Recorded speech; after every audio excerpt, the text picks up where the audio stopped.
নমস্কার বন্ধুরা, শুভ সকাল। আমার সকল বন্ধুদের জানাই স্বাগত। আশা করি আপনারা সকলেই ভালো আছেন, সুস্থ আছেন। আমিও ভালো আছি, আমার পরিবারের সকলেই ভালো আছে, সুস্থ আছে। সকাল সকাল ছাদে চলে এসেছি। এখন ঘড়িতে ওই 6:30 মতো আরে বাজে। ভোরবেলা উঠে যখন রুটি নিচ্ছিলাম, রুটিওয়ালা রুটি দিতে এসেছিলো দোকানের জন্য, তো রুটি নিয়েছিলাম, তখনই দেখছিলাম ঝমঝম করে বৃষ্টি হচ্ছে। আর এখন এই বৃষ্টির জন্য না ছাদে সেরকম ওঠা হয় না। বৃষ্টির জল পড়লেই তো গায়ে গা হাত পা ফুলে যাবে। জল পড়ার না লাগবে না, ওই হাওয়াতেই গা হাত পা ফুলে যায়। ভয়েতে ছাদে আর সেরকম আসি না। সকালের পর থেকে ভিডিওটা আর কন্টিনিউ করে উঠতে পারিনি। বাসি কাজে একবার হাত দিলে না, বাসি কাজ সেরে চান করে পুজো দিয়ে টিফিন বানিয়ে ছেলেদের টিফিন দিয়ে রেডি করে স্কুল পাঠাতে টাইম কোথাতেই চলে যায়। তারপরেই দোকানে বসতে হয়। মাম্মামের ড্যাডি যতক্ষণ না আসবে ততক্ষণ দোকানে বসতে হবে। তো দোকান থেকে এই যে ঝটপট করে বেরিয়ে চলে এসেছি। এই যে কেওড়া ফল নিয়েছি, আজকে কেওড়া ফলের টক বানাবো। বাবু খেতে ভীষণ ভালোবাসে। কতগুলো পটল ছিল ফ্রিজেতে, পেকে লাল হয়ে যাচ্ছে, তাই জন্যে না রেখে বার করে নিয়েছি। পটলগুলো এই যে ভাজা করে নিচ্ছি।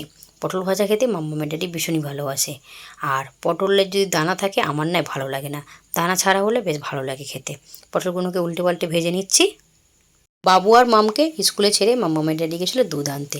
আসার পথে এই যে একটা পোনা মাছ নিয়ে এসেছে, সেটাকে ওখান থেকে কেটে নিয়ে এসেছে। কিন্তু মাছের পিসগুলো না এতটা বেকার করেছে কি বলবো বন্ধুরা, দেখলেই না আপনি রাগ হবে।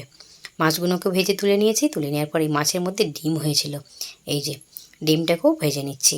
আর মাছের ডিম তো সকলেই ভালোবাসে খেতে। মাছের ডিমটা ভেজে তুলে নেওয়ার পর ওই কড়াতে আর একটু তেল দিয়ে দিয়েছি।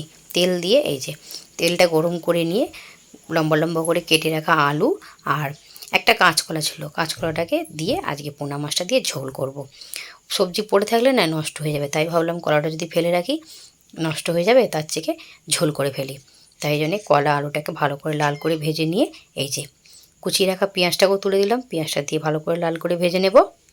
আলু, কাঁচকলা, পেঁয়াজ ভালো করে লাল করে ভেজে নিয়েছি। ভেজে নেওয়ার পর এর মধ্যে কাঁচা লঙ্কা, আদা, রসুন আর টমেটো একসঙ্গে পেস্ট করে রেখেছিলাম, সেই পেস্টটাই তুলে দিলাম। পেস্টটা দিয়ে ভালো করে নেড়ে চেড়ে কষিয়ে নেবো যতক্ষণ না কাঁচা গন্ধটা যাচ্ছে।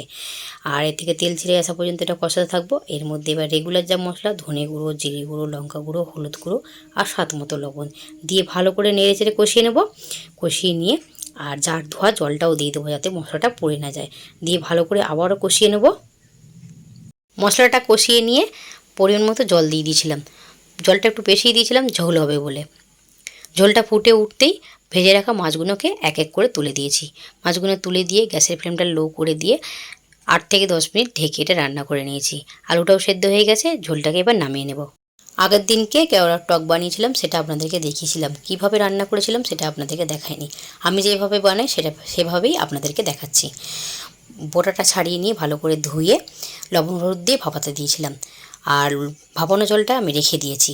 আর এদিকে হালকা চাপ দিলেই খোসা থেকে দানাগুলো বেরিয়ে আসছে। দানাগুলোকে ভালো করে চটকে একটু ধুয়ে নেব, ধুয়ে ফেলে দেবো। ফেলে দিয়ে আবার একইভাবে খোসাগুলোকেও চটকে নিচ্ছি। চটকে জল দিয়ে ধুয়ে জলটা রেখে দেবো আর ওই খোসাগুলোকে ফেলে দেব। আর এই যে ভাপানো জলটাকেও নয় আমি রেখে দিয়েছি, এটাও ওই জলটার সঙ্গে অ্যাড করে নেব। আর এটা খেতে একটু টক টক লাগে, যারা চিনি দেয় মিষ্টি লাগে। দানাটা আর খোসাটা চটকেছিলাম, যতটুকু গ্রেভি বেরিয়েছিল সেটাই নিয়ে নিয়েছি। এই যে এদিকে আমি যে তাওয়াতে কেওড়া ফলটাকে ভাপিয়েছিলাম সেই তাওয়াটাই নিয়ে নিলাম। নিয়ে এই যে এর মধ্যে একটু তেল দিয়েছি আর সর্ষে ফোড়ন দিয়েছি। অনেকে 5 ফোড়ন দেয়।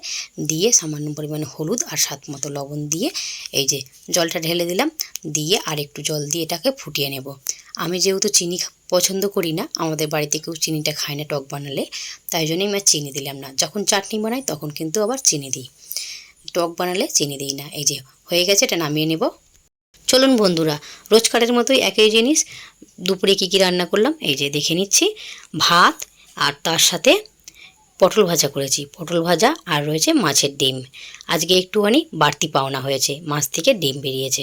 এই যে মাছের ডিমটাকেও ভেজে নিয়েছি। আর এই যে এদিকে বাদাম দিয়ে লাল শাক ভাজা কালকে ছিল, সেটাকে বার করে নিয়েছি, গরম করে নিয়েছি।